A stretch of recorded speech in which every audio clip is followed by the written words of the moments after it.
여러분 안녕하세요. 자치경찰제가 시행됨에 따라서 예산과 후생복지 부분 역시 상당 부분 변화된 모습을 보이고 있는데요. 그래서 이번 시간에는 자치경찰제 시행에 따른 예산 관련 법적 근거, 예산체계의 변화, 하위 법령 및 시스템 정비, 시도의 후생복지 지원에 대해서 알아보도록 하겠습니다. 자, 먼저 예산 관련 법적 근거입니다. 경찰법에서는 자치경찰사무 수행에 필요한 예산을 시도자치경찰위원회에 심의 의결을 거쳐 시도지사가 수립하도록 규정하고 있습니다. 이때 자치경찰사무 수행에 대하여 최소한의 균질성을 보장할 필요가 있는 점, 시안 현장에서 국가경찰사무와 자치경찰사무가 혼재되어 수행될 수 있다는 점 등을 고려하여 시도자치경찰위원회의 심의 의결 과정에서 경찰청장의 의견을 의무적으로 듣도록 규정하고 있습니다. 이번에는 자치경찰제 시행에 따른 예산체계의 변화에 대해 살펴보겠습니다. 2022년과 2023년 이후가 각각 다릅니다.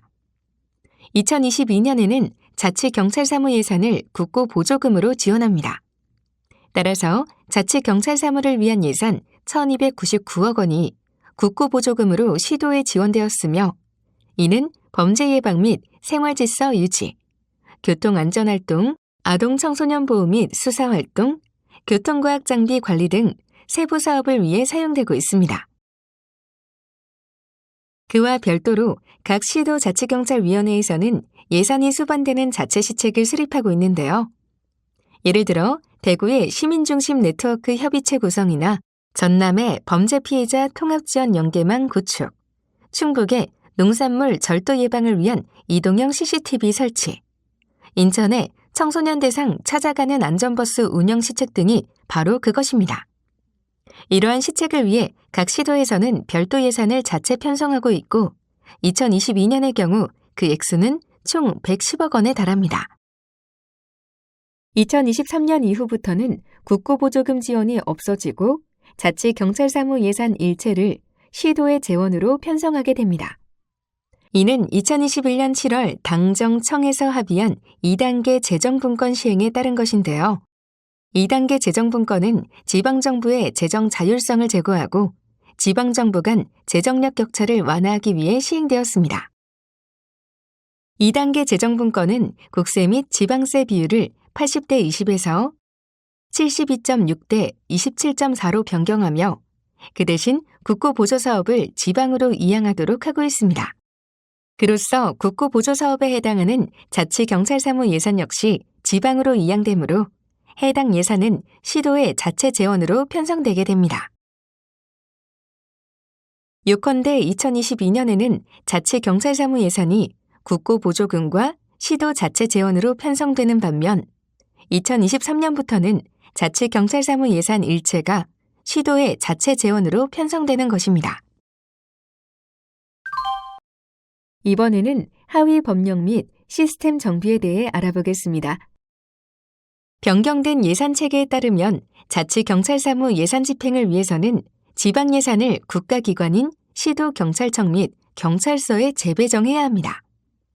이에 하위 법령 및 예산 재배정 시스템을 정비할 필요가 있었습니다.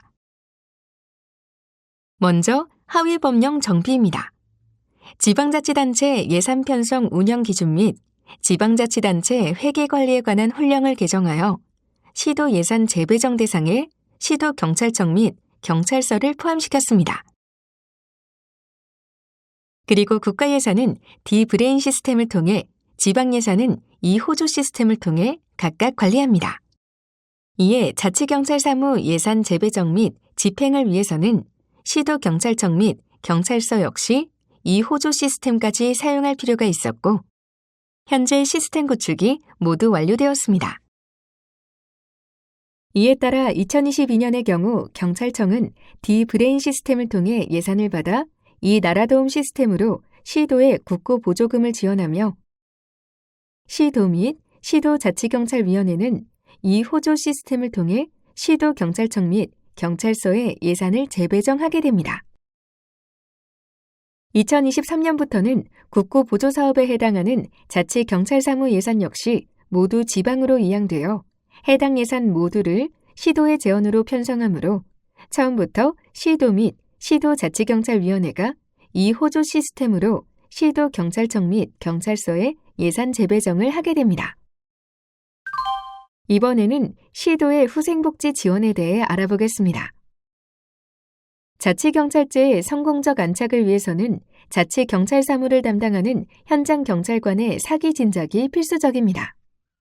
이를 위해 자치경찰사무 담당 공무원에게 인센티브를 제공할 필요가 있다는 입법 정책적 판단에 따라 후생복지 지원을 위한 법적 근거를 마련하였습니다. 경찰법에서는 시도지사가 자치경찰사무 담당 공무원을 대상으로 조례에서 정하는 예산의 범위 내에서 재정적 지원 등을 할 수 있도록 규정하고 있습니다. 이때 후생복지 지원 대상이 되는 자치경찰사무 담당 공무원에 국가공무원인 경찰관이 포함되는지, 즉 지방예산으로 국가공무원인 경찰관에게 후생복지 지원을 할 수 있는지 의문이 있었습니다. 이에 대해 2022년 4월 6일 법제처에서 명확한 해석을 밝힌 바 있습니다. 시도지사가 재정적 지원 등을 할 수 있는 자치경찰사무 담당 공무원에는 자치경찰사무를 담당하는 경찰관이 포함되고 또한 자치경찰사무를 담당하는 지구대 파출소 근무경찰관 역시 시도지사의 재정적 지원 대상에 포함된다고 본 것입니다. 그러나 자치경찰사무 담당 공무원의 범위에 대한 해석과는 별도로 후생복지 지원은 조례에서 정하는 예산 범위 내에서 가능합니다. 이는 결국 시도의 재정 여건에 따라 구체적 지원 대상 및 범위가 확정됨을 의미합니다. 2022년 상반기 기준으로 대부분의 시도에서 자치경찰사무 담당 경찰관에게 복지 포인트 또는 지역화폐를 지급하기 위한 후생복지 예산을 편성하였으며 그 액수는 총 191억 원에 달하고 있습니다. 그리하여 자치경찰사무 담당 경찰관은 국가의 후생복지 지원을 그대로 받으면서 동시에 시도의 후생복지 지원도 받을 수 있게 되었습니다. 이상으로 5차 시학습을 마치겠습니다.